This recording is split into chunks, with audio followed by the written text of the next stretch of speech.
Okay, drage dame, gospodine, ladies and gentlemen, I am quite happy to be able to do a first meetup of Silicon Gardens in English after a while, which is really awesome. Hi, my name is Mattia. You probably know that already, but the most important person here is Mr. Paul Bragiel. Yeah. Thank you, Paul, so much for coming. Thanks for having me. Before we start, like the official part, and I have a bunch of questions prepared, and I hope you can ask a lot of questions. Silicon Gardens has been doing these meetups for quite a while, and it's a privilege to be able to bring the startup community together, particularly because it's a chance for us to help each other out. Ljubljana has been a startup hub for quite some time now, and it's really awesome that Silicon Gardens have been a part of this. As you all know, we've been encouraging people to mingle, help each other out, mentor on our Slack channel with our community events, and probably the majority of investors in our community have, in one way or another, helped a startup that you have worked with or been a part of. The official part that always has to be said at the beginning: we are always actively looking for investments. Our second fund is in operation right now. There's still tickets available. Fund 3 is slowly getting there as well. So hopefully we're going to be able to announce a lot of good news about that as well. But the most important thing here is, I think you've already mentioned this in your talks, that it's not just about helping with cash. It's about giving something, and then good things will happen afterwards. It's making a good connection that's necessary, helping out with a piece of advice that's desperately needed. And yeah, I'm very happy that I grew up in this community, and that this community has now grown up as much as it has so far. In terms of technical stuff, for those who are actively seeking investment right now, typical angel rounds are going to be somewhere in the range between 50,000 to 200,000. You can definitely find a bunch of partners sitting here. Maybe you guys can wave. They're not going to bite. They're going to be happy to talk to you.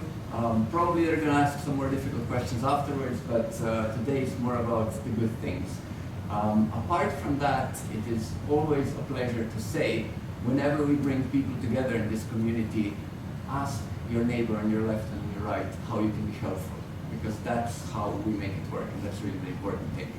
And then, I guess without further ado, we have a very interesting conversation for about an hour. I see that this room is more or less the who's who of the startup ecosystem here in Ljubljana, so I'm definitely going to keep it short and not ask all the questions that I have prepared. Please do ask questions. And yeah, I'm just going to try to kick it off. We have a fantastic guest who's done some really wonderful stuff, really impressive stuff, and also really weird stuff. Yeah, I like the weird part. So yeah, I mean, I guess we can jump right in. If you want to say hello or anything, you can. Otherwise, I have like the stuff that's going to make you... No, I mean, awesome. I really appreciate everyone coming out tonight. I mean, I always feel super welcomed in this country. Everyone's like, super warm and just good to be back. So yeah, let's kick it off. Nice. Okay. So, I mean, you're a man of many hats. Yeah. You started companies, you were a gamer, you created games, and then you actually went to become more or less a competitive skier as well, which is quite special. Yeah. But probably the first hat that we're going to touch upon is your investor hat. Yeah. Let me start with a light question, or a more silly question. When you think back, are you more motivated about the successes that happened based on your investments, or the FOMO of those investments that you didn't make? I mean, FOMO is a thing, right? I mean, we all have it. But I mean, you get pissed off, right? So here's the deal: like, as an investor, especially the really good ones, I'm not saying I'm one of them, but like, it's like you want to know that you saw the deal, right? So if you didn't see the deal, then you're really fucking pissed off. You're like, how come I didn't see that? Or how come somebody I kind of know didn't come to me? Oh fuck! Then you're really mad, right? And then if you saw the deal and you didn't pass it, you didn't do it, then you get a little pissed off. And you're like, why did I see it? Or why didn't I like it, right? But then you actually think about it, you're like, well, I didn't like it because he didn't have a good co-founder then, or like, oh, that was missing, right? So, and then, yeah, but then once you kind of get over that, and like, you see a big PR, you see a tech crowd, you see an exit, and you're like, fuck. But then you're like, wait, let me do the math. Oh, I wouldn't have made that much money, right? So then you start justifying kind of removing your FOMO, right? But that's, you don't obsess about that too much. You're focused more on like, hey, how my company's doing, and you're trying to get excited about your stuff, right? But it does pop up. I mean, we're humans, right? We're always going to have a little bit of the grass is greener on the other side. It's not only with investments, it's anything in life. Like, oh, that guy's got a cool girlfriend, or oh my God, he's got a cool house, or his kids are so well behaved, right? So it's just a normal thing in life, I think. And I read somewhere that it's basically about 400 billion under management. You guys have right now 5-6 funds. Yeah, it's a bit vague because I don't necessarily disclose everything I do. Yeah, I mean, so in terms of asset management, we're a little bit over $500 million nowadays. That's a cash in the bank. It's not actually in terms of how much our companies are worth underneath that, right? That's probably in excess of $1 billion nowadays. But yeah, so we have funds on every continent except for Australia nowadays. So yeah, we have offices in US, Southeast Asia, Sub-Saharan Africa, Northern Africa, Eastern Europe, Northern Europe, and Latin America. And yeah, so we have teams of people in every single region. And the way it works is that I'm kind of the chairman, co-founder of every single fund, and then we have separate teams. Right? So every single fund is separate of each other. There's like, they talk to each other, everyone's friendly, it's one big happy like extended family, but they all have separate like just setups, right? They have separate things they look at, separate focuses, separate LPs, and separate obviously carry structure and how they make money. But they all communicate and they all love each other and work together. And sometimes what's really cool is like deals will tag team up together. So if it's like a Southeast Asia entrepreneur expand to the United States, we'll do that, right? Or if they're coming from America and expand to Europe, we'll try to do deals together as much as we can, but it's not always the case. Yeah, so that's kind of very high level how it works. And I'm noticing that people have quite big eyes right now, so maybe let me ask another context question, or something more close to home. Yeah. How did you start? Okay. How did you make your first euro? Yeah. How did you make your first investment, if you remember both of them? Of course I do. So I'll start my background. So nerdy kid, grew up in Chicago, and to immigrant parents. Well, my parents were from Poland, so I could understand a bit kind of what it's like to be Slovenian, maybe a little bit. Like I spent a lot of time when I was younger growing up in Eastern Europe. I also have family in Croatia. Spent a lot of time in this region, so I always felt like an odd bird. Like, you know, like parents are immigrants, you kind of don't fit. So I was just like this super duper nerdy kid, and I just was into my own little world. And then I discovered video games. I got my first Atari. You know, oh fuck, this is awesome. And I knew within the first like couple of weeks of playing games, like I'm gonna make games. And I made that kind of like my, you know, 7 or 8 year old life goals. Like, how do I go get to a point where I can make games? I taught myself how to program. I really got into digital art, and I was actually a pixel artist. I got part of this community, which I don't know who will know about this. There's this thing called a demo scene, and it was this kind of underground art community, especially very strong here in Europe. And that's where I kind of got started. So then I went to university. I went to this super cool university called University of Illinois. That's where the web browser was created, and a lot of really cool classmates I could brag about later. And then so then right after I graduated school, I started my first company. We could make games, and so we sat there, and it was me and 2 friends, and we kind of reverse engineered kind of the Game Boy Color, and it was about to come to market. They were doing, and so we started building some kind of Game Boy black and white games, but we knew the Game Boy Color was coming out, and we built our first Game Boy Color game. And we had built a prototype. We had, I guess, like 2 levels. It was like a space shooter game, and it's voted one of the best soundtracks ever in the Game Boy, so I'm very proud of. And yeah, I went to a thing called E3, and I showed E3 to the biggest game convention back in the day, 20 plus years ago. And yeah, I sat there schlepping the shit out. And by the way, I was super antisocial then. I was a kind of computer program artist guy. Like, and I had my little prototype. I schlepped it around people, and I showed it to I had 16 meetings lined up, and I sold the game there. And I got it to a really cool Japanese publisher. And so then I was off to the races. I made more money in that one game than my parents made in 2 years. So I just graduated college, so I was 21, 22. So around there. So then off to the races. I built a company. Sold the company, and then the rest is kind of history. We can dive more into that or not, but that was the beginning. That was the first startup stuff. And that's how you started eventually figuring out, okay, this is really cool, I'm gonna do that again, and eventually end up being a VC. Yeah, I mean, so then I built that company. I built that one in Chicago, where I grew up in my parents' basement, effectively. And then I had offices. I had small teams. I would say it was remote working, right? But we pockets of 3 to 5 people all around the world. So I had studios in Montreal, Poland, Finland, and Ukraine, and we had one also in Amsterdam. So I had these teams distributed all around the world. We had about 50 people working for me. We did over 50 games with the companies like Nintendo, Sega, Capcom, Atari. These are all my clients, right? We sold that company. And then I retired for 2 years. I'm like, holy shit, I'm 26 years old. I made enough money, I don't have to work anymore. I moved to Hawaii, and I was doing nothing. I was just surfing all day. I did a couple triathlons, and I got bored, right? And I'm like, and one of my friends, one of my roommates from college, a really cool guy named Russ, he's one of the founders of PayPal. He moved to Hawaii for 6 months with me, and he was like, Paul, I'm moving back to Silicon Valley, I'm bored here. And I'm like, why? It's so awesome. He's like, I'm working on the next thing. And then he started telling me what's going on, like, kind of, there was like a new movement happening. It was like the beginnings of the Web 2 movement. It wasn't Web 2.0 yet, it was kind of like after everything cratered, right? And he's like, Paul, you should come back to Silicon Valley, or come with me to Silicon Valley, because I never lived out there. So I moved to Silicon Valley, and that's when I started building companies out there. I built my second company. This was a complete failure, right? So we tried to build an early social network. So MySpace had launched maybe 6 months before us. Facebook maybe 2 months before us, a couple other ones had launched, and we tried to become a more modern slant on it. It was like an instant messenger together with a social network. This one failed. Obviously, we had about 1 million plus users, but we got fucking destroyed by Facebook. Let's be honest, right? So I lost all of my money because I didn't know what VC was yet, right? So I put in a shit ton of my money in there. We burned it through it. I did get some angel investors eventually when I ran out of my money, but we lost all the money. Right? And I got like a big punch in the face because first company, I'm fucking God, everything I touched, it's sold, right? I had this really easy. No, I think I just timed it really well, right? Second company was really poor. Then I built a third company. We took the same team from the second company, built like a platform for like online communities. So I guess you could almost say it's like Discord in 2007. And I sold that company in 2010. And so yeah, by then I got really plugged into Silicon Valley. I built these companies. I made a lot of really nice, cool friends. And that's when I started investing, right? So I sold my company, and I'm like, what do I do now? Okay, I'm 32 years old. I have had 2 exits now. I have some money. I don't have to work ever again.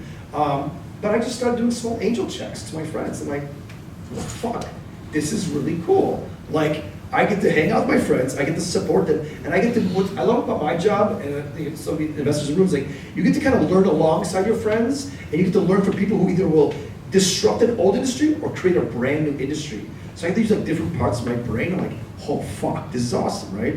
So then we started doing some angel investing, and then I teamed up with a few of my friends, and we started one of the first 5 accelerators in the world. So Y Combinator had started in Boston, a thing called Techstars that started in Denver. There was Seed Camp, which I think a few people in this room actually have been through, started in London, and we started the first accelerator in San Francisco. There was a thing called IO Ventures, and yeah, we put together a really cool team. It was me, my brother Dan, who does everything with me, some of you know that as well too. And then there's 3 other friends. My friend Ashton, he started a company called BitTorrent. My friend Aber, who was my former competitor, but then now a friend, started MySpace. And then my friend Steve, who I knew from college, he was the founder of YouTube. So we came together and we started investing. And then that's kind of the history of how I got into investing from being an entrepreneur too. In the most shortest way, just tons of fucking ups and downs and crying and fucking heartache. But yeah, that's a very short version. The weird thing I'm hearing from you is you mentioned you're this introvert, geeky kid. I was. And yet, then very quickly when you come to Silicon Valley, you're like the super connector. I read an article about you that basically was like, he was always hosting parties and bringing people together. Yeah. Can you talk more about that? Yeah, I mean, so like I'm so late bloomer, right? So that's what I realized. Like, so when I was in high school, I didn't feel comfortable, right? And I was talking to people that didn't have my interests, right? Like I did sports, and I was quite athletic, so I had friends in that world. But then I would talk about computers and games, and they'd be like, "You're a fucking nerd," right? And I think we've all gotten that. A lot of us probably have, right? And like I still have total nerd tendencies, right? But then when I was building that game company, as I mentioned, there's just 3 of us, right? Me and these 2 other guys.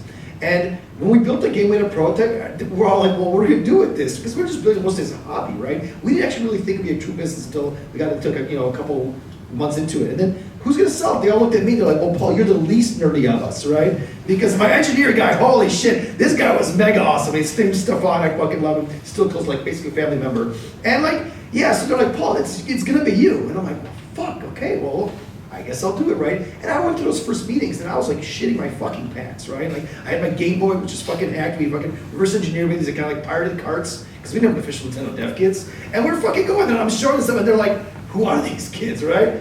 And the game sold it. It wasn't me, right? But then as I started doing more and more, I got more and more confidence, right?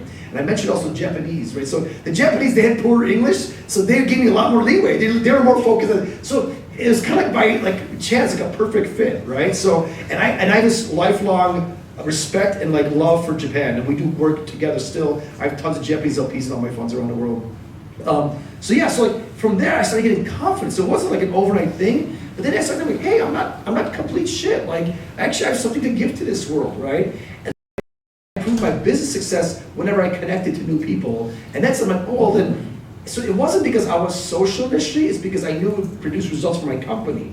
And then over time I realized like, hey, I kind of like this. And then that's when I started kind of hosting these dinners and events and stuff like that. But it was like a path, right? And like I said, it was just a late development. It was also kind of strategic for you, right? Oh no, this was 100% business reason at first because I fucking liked money when I was younger. Like I still love money now, but I'm like not as obsessed with it as I was then. I guess once you make some, you kind of like understand what it means. But yeah, so like I wanted my team to succeed, right? And also I had a team behind me, right? So when you were, there's a lot of entrepreneurs in the room, right? You have people working for you. You feel a sense of responsibility, right? So how do I produce the best results for my team, right? So then it was a strategy thing. But then over time it became something I just loved, right? And that's why I started doing this all around the world. But initially it was like, I need to execute, otherwise I die. And that's where it came from. And now many years later, you now have one of the biggest portfolios out there. Yeah, it's got pretty. Can you maybe elaborate, like, what were some of your big investments? From Yeah. your fund, like, Yeah, I mean, are there sectors, like, is there a predominant geography? Can you talk a bit more about that? Yeah, I mean, so obviously we're still very heavy in Silicon Valley. Our Silicon Valley fund is very small, actually. It's the smallest of all my funds in the world. And it's just kind of like a family friend. There's a few LPs in the room, so thank you guys. Yeah, so, but we do a lot of deals out of there. But then the majority of our deals actually come out globally, right? So in around 2010, we started Accelerator. One of the patterns we started noticing is that there's a lot of amazing entrepreneurs in Silicon Valley, but there's actually a statistic, I don't know if you guys know this, excuse me. Over 50% of the companies that IPO from Silicon Valley have at least one founder that's either an immigrant or their parents are immigrants. Holy shit. So Silicon Valley is just this crazy melting pot. So we saw that, and also amongst our founding team, my parents were immigrants, my friend Ash's parents were immigrants, and Steve Jobs was an immigrant himself, right? So 3 of the 4 partners, well then my brother Dan, so 4 of the 5 partners had some kind of immigrant kind of connection, right? And then we started seeing a lot of interesting groups kind of coming from around the world saying, hey, we want to come to Silicon Valley, right? And I remember there was actually one crew that came from Slovenia, it was like 2011, right? And it's like, there was like one, this kind of flood of kind of first generation entrepreneurs from Europe and Asia come to Silicon Valley, and they didn't have like a landing place, right? And so I was like, oh, well, we could do that initially. So we started doing a little bit in the United States, but then a couple of countries came to us. The first 2 actually was Singapore and Estonia. They're like, Paul, we like what you guys are doing in the United States, but could you do this in our country? Could you help us start this, right? And so by accident, I ended up starting funds in those respective countries, and those funds did really fucking well. And so then now, I've been creating these things around the world. So I'd say about 65 to 70% of our investments are around the world. The rest is back in the United States. It's pretty agnostic, it's just tech-related stuff. A couple things I'm super close to myself, obviously games, but consumer internet I'm super into as well. Yeah, we have now a portfolio of over 400 companies around the world. And yeah, like a lot of failures, obviously the VC fund, a lot of kind of medium hits, but we have 13 unicorns now. The most notable ones that you have heard of, we were early in Uber.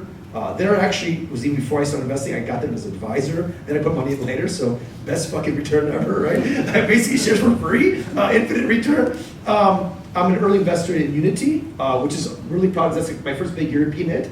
I got involved there in 2011. And then yeah, we're in other companies like Stripe. That one a little bit later, we got their Series B. When they were coming from the United States, we could expand to Asia. That's how we got to that deal. And there's other companies like Niantic, and there's tons of cool stuff around the world that we're involved in. So yeah, we're pretty proud of the portfolio we all built. And it's not only my work, it's all my partners as well too, obviously. So that's kind of how it works. So focusing more on the startups here in the room, there's this question that probably all of us who considered raising funds and stuff have. Yeah. You've seen probably more pitches than the entire room here together. Probably. So here's my question. Yeah. You are probably the perfect person to ask, like, what recurring trends are you seeing lately? Are people pitching the same things? Are they fucking up in the same way? What's your take? Okay, well, people fuck up the same way till, I think, forever, and they will going forward, right? I mean, that doesn't change, as humans are humans, right? At the end of the day, people like, some VCs look at VC and investments as like a technical problem, and they can solve with like an algorithm, right? I don't think that's the case, right? Like, I believe that VC is a kind of a boutique industry, and it's built around human relationships, right? So I think, yes, the biggest problems are usually because humans have problems, right? So the number one reason why companies die is because founders fight, right? The number two reason why people die is because people run out of money because they didn't plan properly, right? And it's like, and like I've seen companies that are on the verge of death, and many of them have, right? And they survive, and they kind of come out. So yeah, one, make sure you pick founders very carefully, right? So we like it when we see founding teams where like they know each other, they work together. Like, hey, I sat next to this person for 6 years at Google. Oh, okay, that's cool. We went to the university together, and we worked on cool projects together. Awesome. Oh, we met each other yesterday at a fucking, hackathon. Not good, right? I'm not saying it doesn't happen. It's just that your increases because you don't know how that person is under fire, right? You don't know what's gonna happen when the shit hits the fan, right? And like, we like it when the founders are not only fighting for the concept of the company, they're fighting to work with each other, right? I know with my second company, as I mentioned, failed. While it failed, we actually did not lose our investors' money. We then shut the company down, but we gave every single investor the same shares in the new company, they made their money back. And every single founder, we actually went 4 months without salary because we wanted to work for each other, right? So I was like literally paying people in fucking food. I go my credit card and go to the grocery store, like, that you're alive, right? And like I love it when I hear stories like this, or I know that founders have gone through adversity together, because it means they're gonna go the distance. So we're looking for that, right? And we're looking for obviously complementary skill sets too. So if it's like 3 business people, probably not good. 3 engineers, probably not good. Okay, an engineer, kind of like a growth hacker type, and a biz dev guy, a designer. Oh shit, something cool could be happening here, right? And then we're looking at what is the idea in the market, right? But if you can't fulfill those first couple of things, it means one, your chances of failing are higher because you either one aren't going to stick together, or one, you're at the necessary knowledge and room to kind of pull off something magical. And yes, the trend is, those are the same trends. People always fuck up the same way, right? And then there's like, there's startup trends, right? So yeah, like every couple of years, it's just a new flow of stuff, right? And right now, it's everything from people to be in more climate tech related stuff to, there's still a lot of Web3 stuff, which I'm not as huge of a fan of. Some cool stuff, there's also a lot of hype around it. So yeah, there's just trends that happen, right? And you put into them, you kind of get 1 or 2 companies in that trend, and then you move on to the next trend. And yeah, you don't want to over-index or over-populate your fund into like one super hot trend. Because if that trend shits at the fan, you're in trouble, right? So yeah. You as an investor now have a sort of a spidey sense, like this is it, or is it more of a set of heuristics that you visually know, I need to ask this, I need to do this, these are the boxes that I need to take? Yeah, I mean, so we definitely develop a pattern recognition, right? So I'd say I'm kind of like an AI, just get throwing a lot of shit. So what's the pattern? I mean, the pattern is you start looking for people. I'm saying like you're looking for like archetypes of people, right? And I'm not saying it's not the only thing we look at, but like you're like, oh my god, yeah. And I'm lucky I've seen people either that become billion-dollar companies, but I knew them when they were 3 people, right? Or I knew them even when some of these guys when they were in college with me, right? And so you're like, oh yeah, that guy reminds me of Steve when he was 19. He's a fucking idiot, but he's awesome in this thing. He might have a chance to pull this off, right? Or that person, okay, I don't like that because I know that's a problem. That might flare up, right? Because you also see a lot of failures too, right? So I'm not saying it's correct. I get a lot of things wrong. I get some things right. I'd say I get more things wrong than I get right. But you just start developing like what your personal style is, right? Also as an investor, you have to do with things that make you feel comfortable. Like some people will invest in companies that, they don't feel comfortable. They feel like kind of, me and my brother Dan, especially most of my partners, like, life is too short to work with people I don't want to work with. So if I get a weird feeling, even though I feel he might do well, I don't want to do it because I think it might be just a nightmare scenario, it'll be a lot of conflict, and then everybody's pissed off, right? So hopefully that answers the question. Yeah, sure. Let me turn this around. I mean, because I'm hoping to turn this into a bit of a lesson for the people starting out and figuring out what to do, which way to pursue. Yeah. If your kid or your significant other would ask you what idea to invest in, what would your answer be off the top of your head? Yes. So I would say there's 2 answers I have. One, if you're starting a company or you're going to invest in something you're passionate about, because you will go the extra distance, right? So just because you see people are making money, I don't know, in flying cars, the same 10 years, whatever the fuck it is, right? That actually was the best of things people had a couple years ago, right? It's like, but you're not passionate about it, don't do something for money. Because if you're doing it for money, your passion will run, your money kind of fired for the money will wear out, and your company will hit a fan and you will quit, right? So do something you're really passionate about. That's the one thing. 2, to like younger people or anybody in general, if you're looking for something, I like to see people that have, what makes people interesting, and if they can pull it off, is like if you could be an intersection of 2 things. So if you're a computer science person, but you're really into plants, and you could go out there and figure out how to kind of combine those two worlds, that's awesome. So if you can find an intersection of two very disparate worlds, and you can become one of the experts, that's awesome. It's really hard to become like the number one best programmer in the world. It's really hard to become one of the best salespeople in the world. But it's much more easy to become an amazing engineer, an amazing, I forget, what do you call people who do study plants? Yeah, if you combine, you can probably be the number one that person in the world, right? And that's probably a big enough market. We have 7 billion people on the planet. We have those people on the internet, so there's a large audience potential. So if you want to invest in things that intersect in two things that you're potentially good at, even you could be like above average. If you're above average in both, it means you're probably excellent in that kind of intersection, and you could potentially be really huge in that. So, yeah. So throughout your portfolio, I'm assuming off the top of your head, you can find somebody who would offer a good example as this. Could you maybe take us through early stages of one such company? Maybe so that we can have a quick example of how this all plays out and becomes magic. As in like how the company grew or something like that, or what, right?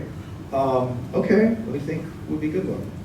Well, I'll just do the biggest, highest profile with Uber, right? So like, so Uber, you know, Travis, this is somebody I've known since 2000, I guess 2005, 2006, right? We've been on 5 continents together, so like really good friends. So we got to know each other because we lived 3 blocks away from each other, and both of our companies, my second company was failing, and his second company was failing, right? And we come and we meet at this local bar and just drink and fucking bitch and moan, like fuck, running on my fuck, our employees are quitting on us, whatever, right? This guy is he exemplifies grit and perseverance. He did not give up. He actually was down to 0 employees. Everybody quit on him. He rehired a whole new team. He had a smaller exit. He sold his company for I think $35 or $40 million to a company called Akamai. And then when he was starting Uber, he came to me, he's like, Paul, I want to do this. I'm like, what the fuck is this, right? And like I said, I hadn't sold my company yet, and he's like, Paul, I'm just getting my good friends around me. I need to hire people, so he helped me hire people. And I helped him hire a couple of the first engineers and stuff. But I mean, he did all the work. But he went through hell and back, right? And Uber's his 3rd company, right?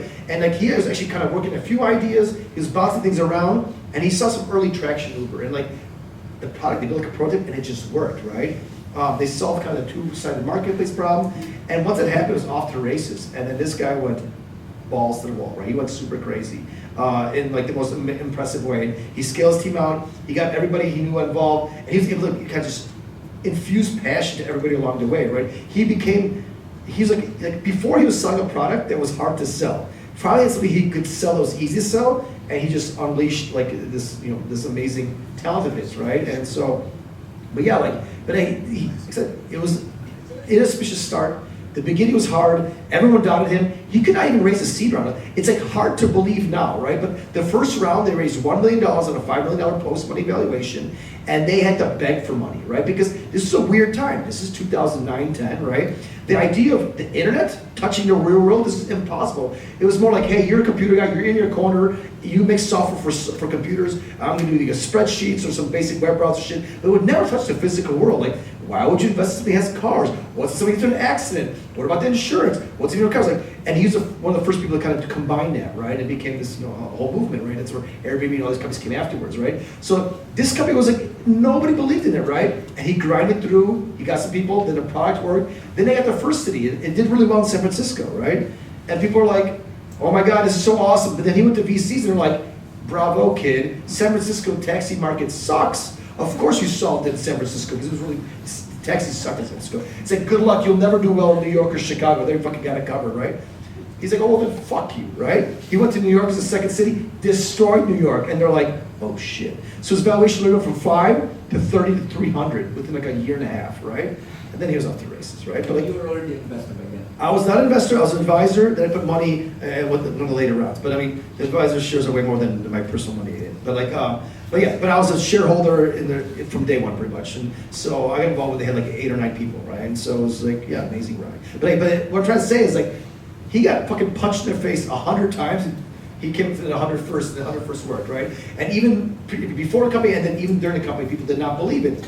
But he had conviction, he kept on working, he built a great team around himself, and then was off the races. So it's even the companies, how do I say this? Companies you read about on the internet, you're like, oh my God, that was overnight success. Oh my God, they sold for fucking $10, $20 billion. It's never fucking easy. And it always seems easy. None of these companies are easy. And also, they always take longer, right? I mean, they're always, some people sell their company within a couple of years. That's an exception. That's almost the best success stories. And this also applies to VC. They have from years 8 to 12, right? It's like you make the really big money in those later years. So it's a long story. So also when you're getting started, like get ready for a long journey. It's gonna be an awesome fucking journey, but it's a long journey. I mean, of course, it's easy to look back and say all these things. Yeah. What would your advice be to people who are right now basically on the verge? Yeah. Maybe it's gonna be big, maybe it's gonna just explode and die. Yeah. I mean, that's normal, right? So I would say just keep at it, right? And if it's really hard to say when to quit because sometimes it might be actually in your advantage to quit. What I'm trying to say is like don't quit being an entrepreneur, right? Just because you got dealt a bad hand or like something happened, market forces, COVID hits, fucking financial collapses. These are going to happen to every business, right? So as long as you don't quit and you keep on trying, the key thing is you want to get as many shots on goal, right? So you want to make sure you're 3, 4, 5 companies deep. I see people that their 5th company hits, right? So it's a matter of just perseverance. If you keep on at it, you'll end up in a great place, whether it's you starting a company or you joining somebody's company early or whatever it takes. Like if you're along in this kind of ecosystem of smart people, you're inspired and you're actually a good player in the ecosystem, you're not an asshole, people like you, treat you well, you will be taken care of. That's guaranteed. Yeah. So, I mean, obviously I want to now open the floor to you guys to ask more concrete tactical questions. I mean, here's the person who's done a bunch of please stuff. ask me anything. I'm open and totally the bar is Before that, level. I have two more Yeah, more please, topics yes. I want to cover, Yes. and then hopefully it's going to open people up to be, a bit more. So something of questions. So the first one is this: what do you know now that you didn't know back when you started this project? Sorry for being off. No. This is, when I was younger, obviously, first of all, I was way more impatient, so I didn't realize how long of a road this is, right? Also, like, VC, I thought, I got kind of lucky with my first couple of deals. I mean, like, Uber was the first one, it's like, I thought it was really fucking easy, honestly. I was like, oh, I really got to touch this gold, right? And I kind of had the same thing with my game company, so I kind of got out of the gate with both my things kind of. Then I got punched in the face and had to kind of learn humility. So I realized, like, how hard it really is. And again, how much perseverance and how much time it just really takes to build really great things, right?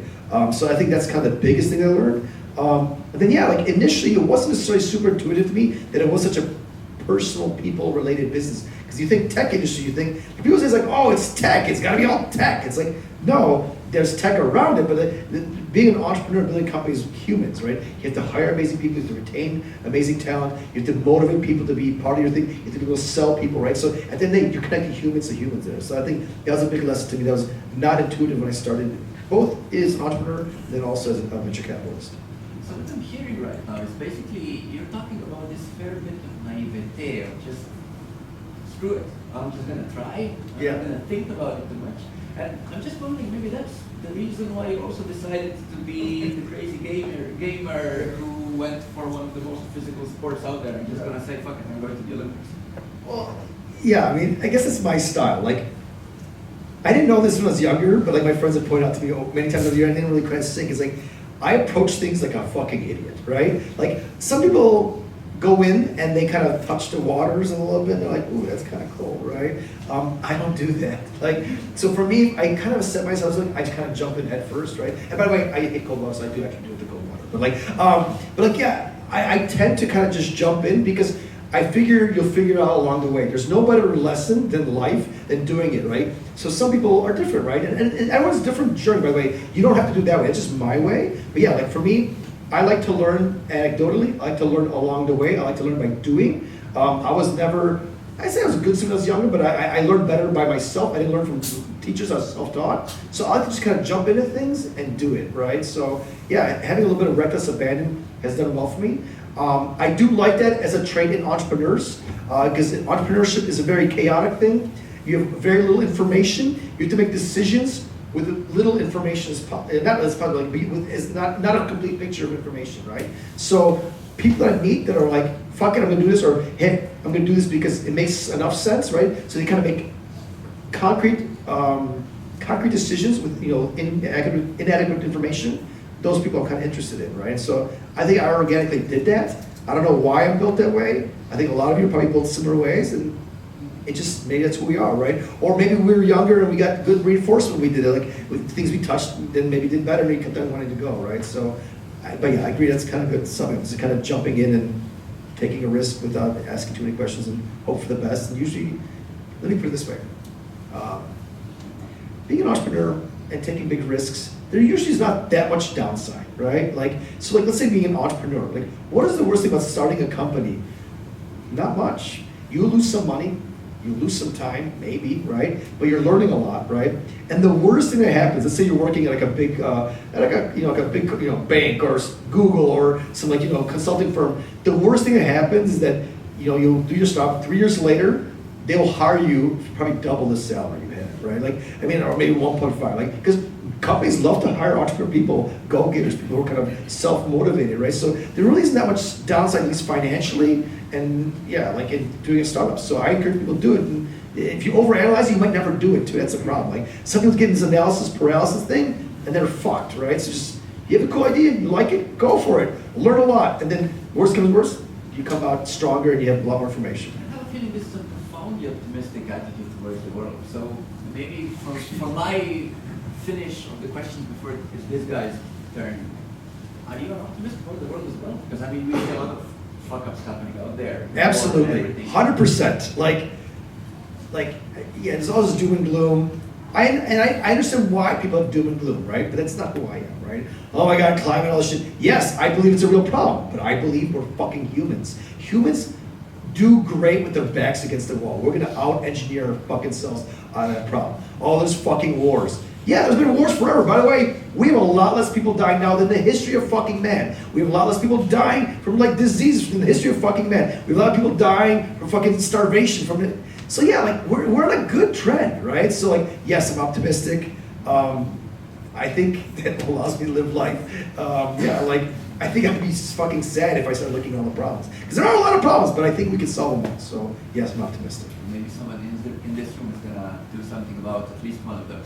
Absolutely, I know there will be. That's the great thing about entrepreneurs. We take on the hard shit, right? It's not because like it's fun to do the hard shit. I mean, it might be for us, but it's not like it's not because it's easy. It's because it's interesting. It's a problem. We somehow like to solve problems. Like we're fucking broken in the most awesomest way. We're like, hey, I see that problem. I want to fix it. Some people are like, that's a problem. They complain about it. No, we're like, hey, that's what's wrong. Or we're like, oh, but why don't we do that there, right? And I love that about people. That's why I love entrepreneurs. It's like my extended family. Like, I feel best around people who want to solve things. Yeah. Cool. Let's leave my questions for the after hours and stuff. Now I think I would really like to open it up for you guys. Feel free to raise your hand, ask your question. If you feel shy in English, you can do it in Slovenian. We'll be happy to translate. But yeah, who's going to be first? Hi. Okay, good. Go ahead. You're first. We have some microphones. So thank you for this really interesting presentation. So this morning I had a call with a really great entrepreneur from Romania. Cool. And one question that I had for him was, what's your risk appetite? And his answer was basically, I'm Eastern European, and I immediately understood what he means. Yeah.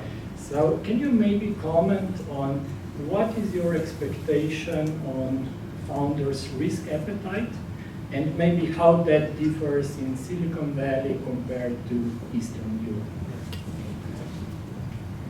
I mean, so I spent a lot of time in Eastern Europe. So as much as I had my first office outside the United States was in Poland, right? My family's from Poland.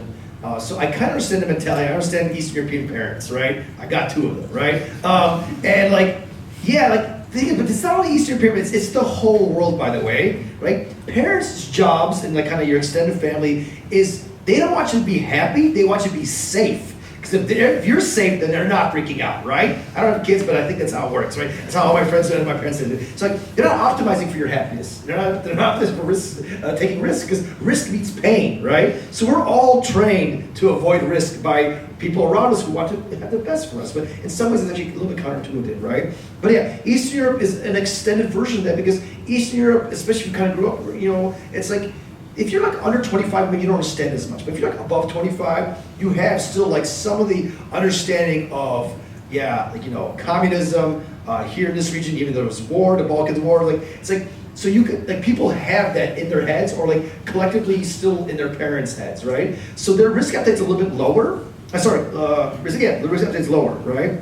But I think that's changing, right? So you look at Slovenia. I was first here in 2001. The country's changed a lot, right? It's grown. Like it's not developed. It's a developed country, right? So once you kind of got your basic needs taken care of, and you have good education, and you're willing to take more risks, right? So Silicon Valley, one, it's in a country, America's done pretty okay, right? But then two, also all the people it attracts, it's kind of like a filter mechanism. It's all the people who already want to take risks and they move to the country. That's what's cool about America. It's like it attracts immigrants. So even like the poorest guy, I mean, my father came on a boat. He literally came on a boat, like this funny saying, right? Or like you cross the border from Mexico, right?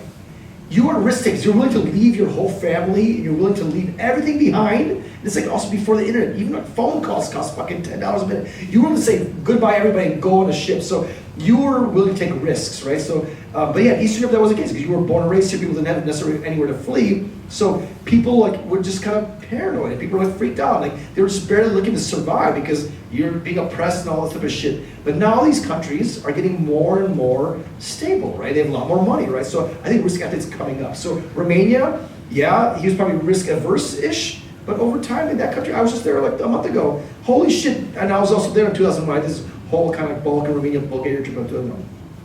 Night and fucking day, right? And that country was in way worse shape, right? Slovenia was pretty awesome in 2001 already. Romania was a fucking hole, right? And it was actually my worst hated country in Europe at the time. Right now, they recovered, right? But yeah, so like, really long answer to your question. Like, it's like that's changing. I think that risk appetite comes when you have security too, right? So once you have a little bit more money and kind of resources behind you, you can take more risks because it is less riskier. You're not going to die of starvation. You're not going to die. Your kids are not going to be able, not going to have the coolest leg or whatever, right? So yeah. So hopefully I answered the question kind of. It was a little long-winded. We did, except I would also like to hear it from the VC perspective. Okay. Also if you can maybe comment. Yes, from the VC perspective, we want to see people have risk appetite, right? So there's different types of investors, right? So there's like late stage growth investors. They probably don't want risk. They want a company that's kind of stable and will make it 2x. I'm an angel kind of pre-seed, seed, Series A guy, right? I want fucking maniacs, right? And I'm not saying maniac where you're like burn money and you're not realistic, but like you're willing to take on a big problem. You're willing to go out there and try to go for something that might be a little bit out of reach, or like, if we see it and kind of really squint our eyes, you'll be able to maybe within reach for 3 to 5 years, right? We love stuff like that. By the way, we still do some of these that's really risky, that's fucking insane in our heads. So it's like some things are just completely, or like, oh no, you're insane, we like that, but your timing's up, you're 10, 15 years out, right? So yeah, we're looking for that, but it has to be also grounded in reality, right? It can't be insanity and risk appetite. It's be risk appetite, but like, oh yeah, you reverse engineered that, and like the timeline makes sense, and this one's like, oh fuck, you have a plan how to execute on that, insane, highly risk appetite. So yeah.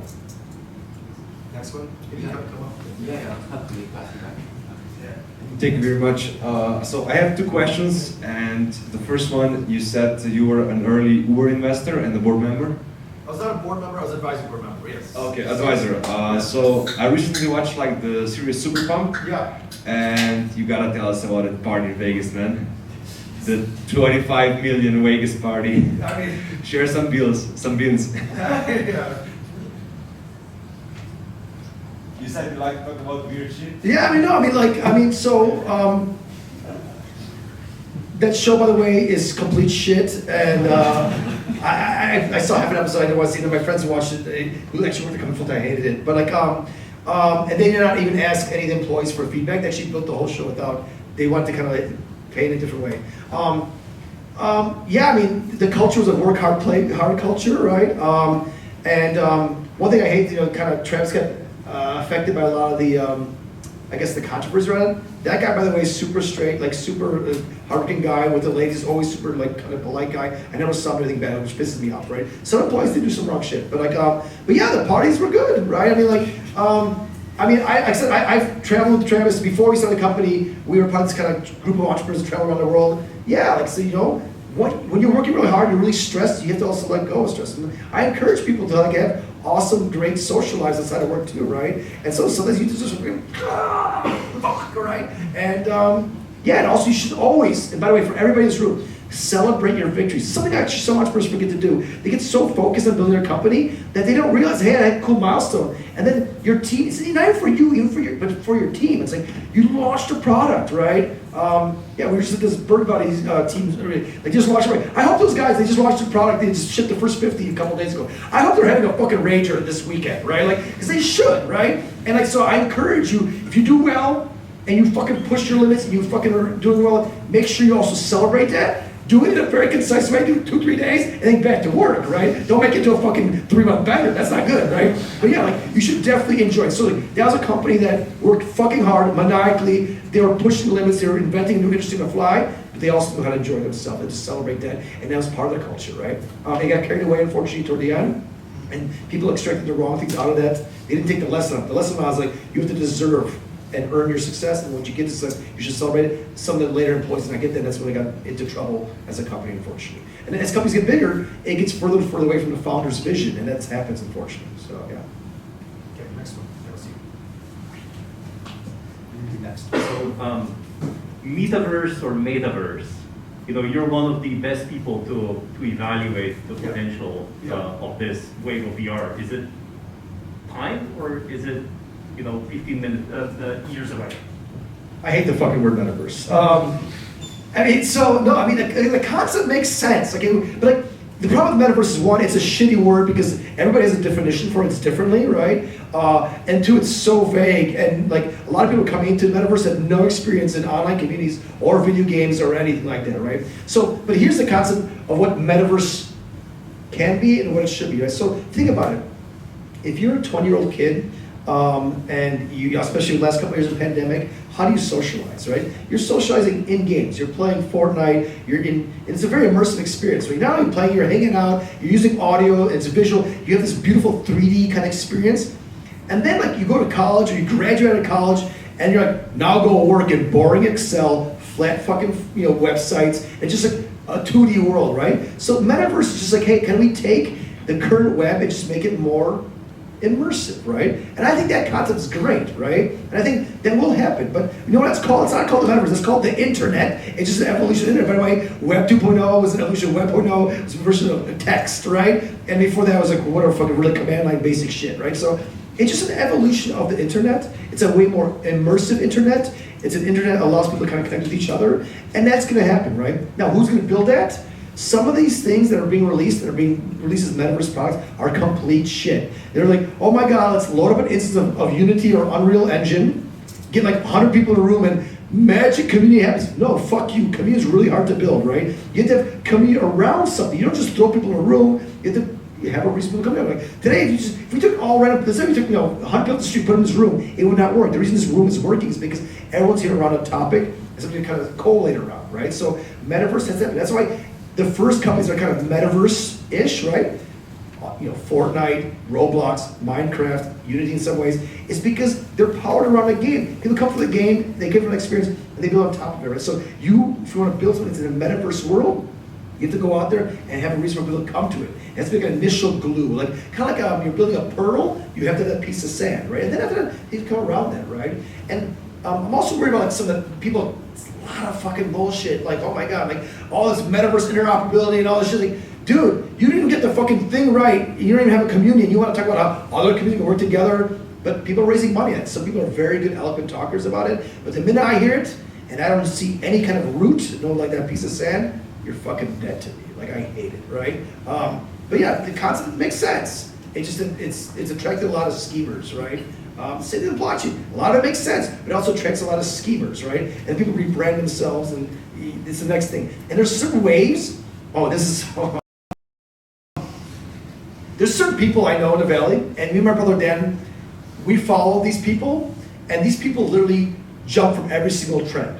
And if they jump to a trend, we know that trend's already typed up, right? And so like they're kind of like our anti-portfolio, and like these people are like they're like serial failures, such bullshitters. there's like 3 of them we track, right? That's like whatever inside baseball, right? And so like if this person comes into VR, I'm like, oh fucking, I started a VR, but this person came into VR, I'm like, oh fuck. Okay, we gotta pause on these investments, right? So and yeah, this person had talked a lot of bullshit about metaverse last year too. I'm like, this person sucks, move on, right? So a little funny angle, but yeah, hopefully that answered your question. So yeah, cool. Yeah. Hi. So you're an American investor investing in Europe, and currently dollar is stronger than euro. Remote work is here to stay. Personally, I know more and more startups in Europe that seem to be raising from American investors. I know more and more people, even here in Ljubljana, working for American startups remotely. And I'm just wondering, from your perspective, what do you think will happen over the next, let's say, 3 to 5 to 10 years, considering all this? Yeah. Thanks. Thank you for the question. I mean, for us VCs, that kind of sucks because I could play an arbitrage game before, but now that arbitrage is disappearing, right? So I have to, shift my thing. But for an entrepreneur, it's fucking awesome, right? Yeah, you could go out there and you could get the best kind of product market fit for your company to investors. So rather, startup investor fit, right? So yeah, as the world's, pandemic helped a lot in that way, right? I saw great teams from Slovenia, Poland, who knows where, raising money from US VCs, right? And I think that's great for also US, because there used to be this rule in Silicon Valley, if you're not within 50 kilometers or 30 miles of our office, we will not invest. That went out the window, right? So now capital is free, entrepreneurs are free, I think it's great. Also, I think a lot of people will get great experiences, like here, working for like a Google or Facebook remotely. That's awesome. That's gonna make more available talent for you locally. Remote work is awesome, right? Like my first company, as I mentioned, was kind of like a remote, it was like a fully distributed team, right? I had like small, tight pockets, which was really helpful, right? I don't know if fully 100% remote teams are great. There's exceptions like the WordPresses and the GitHubs and stuff like that, because they're kind of built to kind of Git kind of checking code thing. But some companies, it's good to have the first 5 or 10 people together on top of each other, because you do have all these kind of cool inspirational ideas. Having a beer after work, or just kind of just while you're just kind of walking to the office or something like that on a walk after work. So every company has to find their own way, but it's another mode of operating. I think it's cool. I've done both types of businesses. Everyone's fully in person. I did these kind of mostly remote teams. They both worked. You have to just build different kind of workflows around that. But yeah, whenever the flow of money opens up, that is awesome. Whenever the flow of experience and kind of knowledge opens up, that's awesome. And so I think next 5 to 10 years, we're going to see a lot of cool new teams come together that maybe never would happen, right? And we were even seeing stuff like this happen, like Silicon Valley team, but maybe 5 engineers, 10 engineers in Slovenia, right? Or a couple in Poland. That's already been happening slowly. I think we're going to see that blow up even more, right? But we're definitely have to solve some of the problems of how do you make remote work kind of work easily, but also how do you make sure people get included? Like when a company becomes 10, 20, 10, hundreds of people, how do you kind of project the company values, right? How do you make sure that somebody doesn't feel excluded? People could fall through the cracks, right? Or you hear this bullshit about the quiet quitting, where people just don't do any work and they still get paid, right? We have to solve those problems because that's not productive. That's just people fucking leeching in the system. So there's gonna be issues that come out of it. There'll also be cool solutions, but I'm in general excited about that. And see where it happens. And yeah, there'll be just different modes of operating. I think there's going to be different types of companies. Some will be like, no, we're going to be 100% person, and it'll attract certain type of people. Some people are like, I like to work at home, and work at home. And there'll be obviously hybrids all along the way. I kind of have a follow-up to this. So, just quick background. I started a 100% remote company, exited to Sentry, and so now I work remotely for Sentry, which is an American company, obviously. And there's a lot of cases of people doing that. So, we're hiring, there was actually, their expectation was like, oh, we can hire people maybe for, lower salary here, whatever. But then the good talent is all taken by the American companies who pay American salaries. Yeah. So have you seen that happen a lot? So like, for example, startups in Eastern Europe having trouble hiring the really good experienced local talent because that talent works for for American companies, which have obviously deep pockets and all of that. Has that expectation changed? Like, do you have to pretty much invest the same amount of money into an Eastern European company than an American company? How do you see that go? there still is a price difference, right? So valuations in Poland, for instance, where we're very active, are considerably lower than Silicon Valley. They are going up all the time, right? It is hard for some of these companies to hire people. We have to have a different incentive package, right? It's like, hey, yeah, so you can work at Google, but you're a fucking employee. Or you can come here, we'll give you equity, right? Or yeah, we'll give you a little bit higher salary, but then we'll also give you equity, right? So it's just another part of the negotiation. But that gap is closing. Like I was saying, like countries like Slovenia, Poland, these are countries that have already risen. They're doing really well, and it's like basically that gap is getting smaller every single day. And that arbitrage game it will go away probably forever in the next 5, 10, 20 years. I don't know what it is. Like maybe there'll be some random parts of the world that's still kind of weird, kind of discounts or like they have real awesome social services which make it cheaper, right? But yeah, no, that's dissipating away, right? And it's becoming so in some ways it's good, but also some ways it's bad for like the local startups. Yeah, it's hard to compete for talent, right? So yeah, you lose your best local friends to a big company, right? And then, you can go somewhere else. Maybe that's what happens, right? I've seen people do that, right? So yeah, it's gonna be, I would say it's like a shock to the system. So people are learning how to adjust, right? And so for us as VCs, looking at Eastern Europe and Central European countries, yeah, we know that valuations are going up, but also we still know that being close to the entrepreneur helps a lot. We also know a lot of American VCs, like I wear both hats. I'm an American VC, but also I have an Eastern European fund. I know that once like a local investor comes on board, it gives a lot of validation and can kind of help increase the value of the company. Or the other American investor will feel better and more comfortable coming into the country knowing that, there's a couple of locals that can kind of show up and kick their ass a little bit, right? Or have a beer with them if they're feeling excited or if they're feeling sad, right? So it's a little bit of both. But it's going to be interesting to see how it evolves. But definitely the gap is closing. That's a short answer, yes. There you go. Hi, Paul. I'm Alfred. I'm pretty decently well established in Web3 space, in Web3 gaming. I'm game designer for Splinterlands, which is the largest game by the number of daily users in gaming. And I'm also a consultant game designer for Bookie.gg. We already got 3 million VC. We will be looking for next rounds. But I'm here today because I would like to pitch the idea of a gaming deal like YGG. You've probably heard of them. I was an advisor to Gabby's previous company, so I don't get into on this. Okay, so I'm trying to establish something like this. I'm running already for 1 year, small fund like this. And so most of the investors were jumping in when the market was going up, even if I disadvised them, but now I'm looking for some larger funds because now is the right time to scoop the bottom. Yeah. So I want to hear your idea about it, your thoughts on it. Yeah. Thank you. Thank you for the question. And just a follow-up, probably there's many more people who are going to be asking the same thing. Maybe generalize it as well as. Yeah, I mean, so I have one of my funds is focused only on video games. It's called Sisu. We are the most active gaming fund in the world. We've done 80 plus investments, and we are arguably the oldest or second oldest. So I love gaming in general, obviously with my background. With Web3 stuff, we do Web3 games for sure, and we like that stuff. But we see a lot of people just slap it on. It's actually not providing value, so that's bullshit, right? They want the high valuation with no extra value. They still have all the same problems that free-to-play has, right? But if you follow like ways of doing it, so you get very community-oriented, you've got large people kind of coming in, or you plug in some really cool kind of communities and guilds. By all means, I think that's great, right? And I think what's really cool about Web3 gaming is that it kind of taking the way you build a game, kind of flipped it on its head a little bit, right? So instead of like developing the product first and then hoping to get users, you kind of get the community first, you get them pumped up, and you're kind of building the game in public of sorts, right? And then obviously they get incentivized because they're early adopters, they get some tokens, whatever it is. So you can do some really cool stuff there.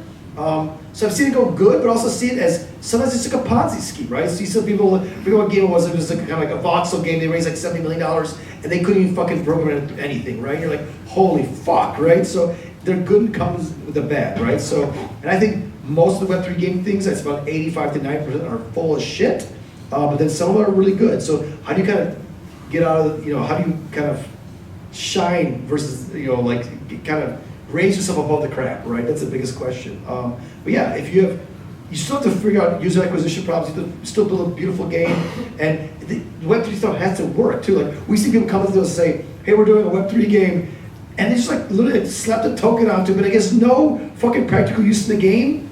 What the fuck, right? So it's like no, like do it with intention. Otherwise, make a fucking free-to-play game or make a premium game, make something for Steam. Don't just do it because you think you need to do it. Do it with intention. Right? That's with every single startup, right? Don't add tech. Don't do something just because it looks cool. Do it because it actually has important and it actually integrates and makes your product better. If it doesn't make your product better, then don't fucking do it. It's a waste of time.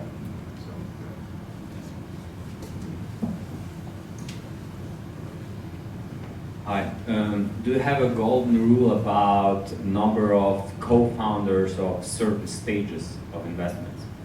Yeah. There is no golden rule, but there's like a golden kind of 80%. Right? Yeah. It's like, yeah, I mean, like, usually like 2 to 3 founders are good, right? If you have too many, then there's too many cooks in the kitchen, right?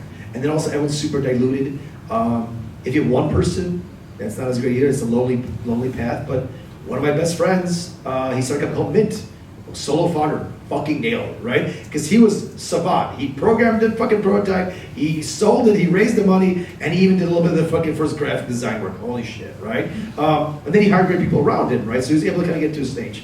And then yeah, I've seen some people do like, you know, especially in game companies, you see like some do like 5, 7 kind of team, co-founding teams. It's a lot, but like somehow they have a balance. They have a lot of skill sets, and they all need those people to build that specific, you know, game or company. That's super cool too. But usually 2 to 3 works really great.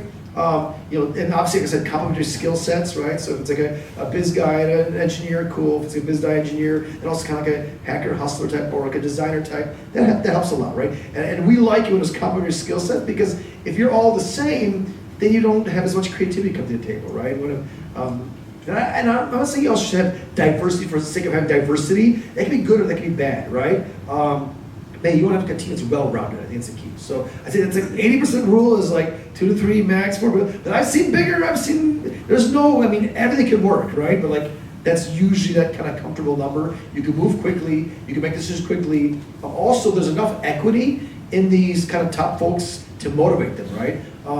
And also, like one thing I like to see. It's not necessarily a rule, but it's my personal thing. My other partners maybe disagree with me. If there's 3 co-founders, I don't like if I see 33%, 33%, 30%. I like to see like one person's like 40, he's kind of like the leader, and it could be a CEO or it could be like the technical leader, whatever it is, and then the other have you know, like 30 and 30 or something like that, right? And so with all my companies, I was always the largest shareholder, same to my funds, and then I had like, you know, people just right below me, right? But it made more pressure for me, because I know if shit hit the fan, it was me. And they all knew it was me. I was willing to take that. So me as a VC, I was like, oh, that's my main point of contact. And I'm like, who am I talking to? I don't know. They're all freaking out, right? So that's for me, my ideal configuration. You know, certain VCs do differently. Like I said, I know even some of my partners disagree. They're like, no, everyone should be equal. It should be like in my gaming fund. He's from Finland. He's got a more of a socialist stance, right? Like, and I'm like, no. He's like, we're gonna have 5 co-founders. They're all gonna have terms. I'm like, oh, that's gonna be a nightmare, right? But like, that's the magic, right? And so different opinions work, right? That's why we're partners, right? Because yeah, we can kind of battle a little bit. Right? That's what you need. It's like controversy in a good way. Like I love like a brother, but yeah, we have heated debates, and I love that. Right? That's a good sign for a startup, right? And fun too. So yeah. You're open to 3-1? What's that? Open to take 2 or 3-1? Hell yeah, I'm very relaxed today. I'm in a good mood. I was like totally hitting my jet lag about like 2 hours, but now I'm fucking awake. So yeah. That's why I watch it. That's why I'm here. That's why I came. So yeah. How do you evaluate the company without sales? Without sales. Yeah, well. Really fucking hard, right? No, I mean, like I told you, like you're evaluating people, right? And like I said, and like I am not a great numbers guy actually. I mean, like I know my way around a spreadsheet. I run a couple companies that run funds. I have to know some shit, but like, I'm not gonna be the person who's gonna go out there and like analyze, you know, 5 years of data. That's what I have, you know, number cruncher guys working for me for. So we're looking once again at team composition. We're looking for entrepreneurial streaks. And like, so some of these people are first-time entrepreneurs. How do you know someone's an entrepreneur if they've never been an entrepreneur before? I'm looking for stuff that kind of like little signals in their life where they kind of took risks or they did things without permission, right? Hey, I was in university and I started my own club because there's no computer science or like, there was no whatever, like, I don't know, VR hacker club in my university. I went to the university, I started it, I got together, I raised some sponsors. Oh shit, you're already entrepreneurial. oh, or like, hey, I was young, my parents had a hard time. I started, and I took it upon myself to solve that problem. I went and did door-to-door sales when I was like 16 years old to help pay the bills of my parents having a hard time. Oh fuck, that person's willing to take on a load that they didn't have to take, right? They could have been like, I'm too young. So I like to see people that just take responsibility without even just asking for permission, and they're willing to do that, and they show it consistent in their lives, right? Or people had a hard upbringing and they came to like a really high level, like, hey, like you came from poverty, you did this, or like you came from a really situation, or like you moved to a country with having no friends and you just started doing stuff. Fuck, right? It's amazing, right? And then on top of that, you do also, and then you also have like, you're like, or like other things, like and other things I like, just like general kind of tidbits. Like, I love people who are excellent at anything in their life, right? So, and what I mean by that is like, you were top of your class or like whatever in piano, and that means you're be mindful. You were like national champion in Taekwondo. What? How the fuck did that happen? Like, that means that person's able to go out there and focus their mind and get through really hard times when they're facing adversity, injuries, or a competition. Like, I like that person. So you're like that, and then you want to start a company. Oh yeah, that you already have an entrepreneur spirit. So it's entrepreneurs, artists, musicians, athletes. These all people are entrepreneurs, kind of. They're betting on themselves, right? It's manifests in different ways. And entrepreneurs have to build teams. But even if you're like an athlete, you have a team. You have your mom driving you to fucking coach to the practice. You have your coaches helping you out. You have a physical therapist. You might have somebody else helping with other nutrition. So you end up building teams around you. Musicians, same thing. You have a band or whatever, right? If you don't have a band, you have an agent or whatever. So we're looking for people that kind of surround themselves. So I love people like that. So there's ways of kind of picking up who's an entrepreneur or who's a future entrepreneur without actually kind of being an efficient entrepreneur before. That's the question. Nice. I think it's back there. It's kind of dark, so like half the room excited. I don't see anybody's faces. I see no motion. Like fucking. I still like okay, sorry, man. Hi. So my question would be: do you aim for different things? Should companies, IT companies in like Eastern Europe, have different goals than perhaps US companies? It feels sometimes that US companies are like solving the big problems, and then like smaller from the rest of the world, they try to get the money different ways or solve different problems. Yeah. Do you look for that? Thank you. Thanks.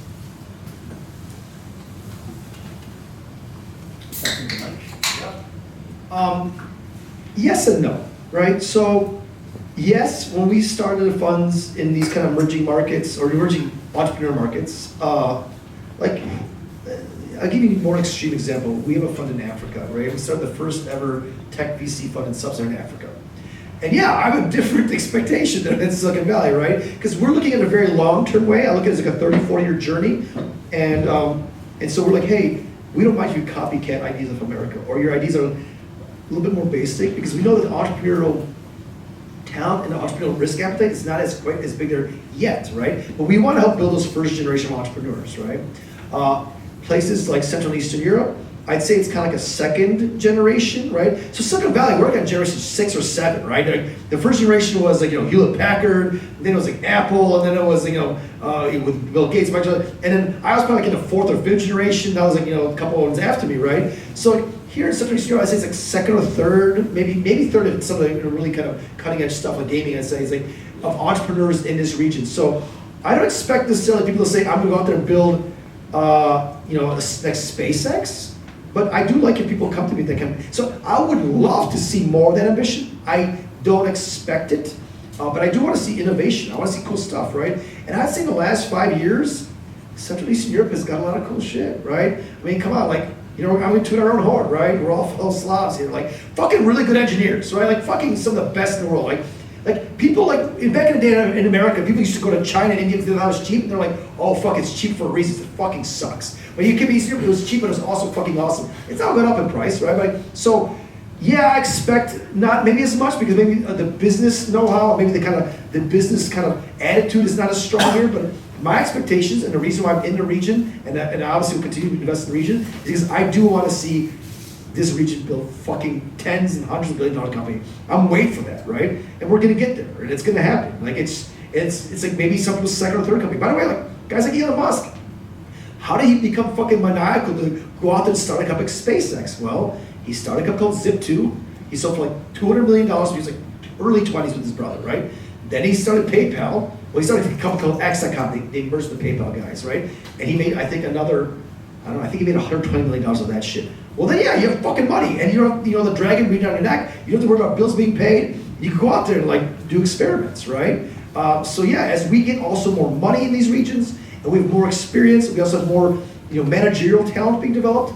I want to see fucking ridiculously huge companies coming out of this region. That's my honest opinion. And it, obviously, I'm very biased, and I love to see it personally, but also I believe in that. I believe that also in a global way too. That's why I have funds around the world. I think entrepreneurship as a concept is just something that snowballs, and it's something people start getting more comfortable around. So we're lucky that Silicon Valley had that. So there's some really brilliant people that got into this, 70, 80 years ago. They planted amazing seeds. I'm a product of that.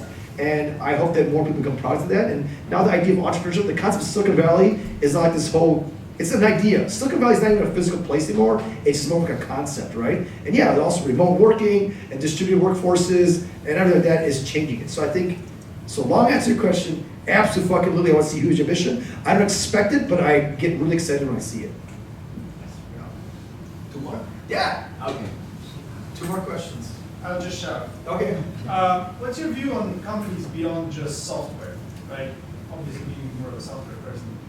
Because we see a couple of trends converging. A lot more can be done in silico, so even from material science, whatever. Talent is far cheaper, especially here, if you're building a chemical company or whatever. What do you think? So I don't know shit about that, but I'm curious. I want to learn more. So if I ever did something in that space, I would partner up with people that are amazing at that. Like, for instance, I have a video game fund.